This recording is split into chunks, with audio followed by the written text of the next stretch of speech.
Thank you very much, President. I would just like to say something that's important. What we're talking about, universal human rights, are not universal human rights.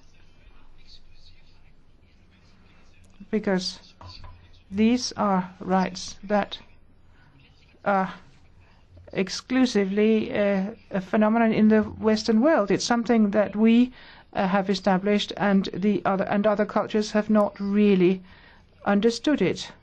It's therefore some scientifically erroneous interpretations also in history. The report we have read seems that the Arab Spring, which we so celebrated, has strictly meant that there has been a deterioration of the human rights situation, and that in fact could have been predicted. So we must speak clearly.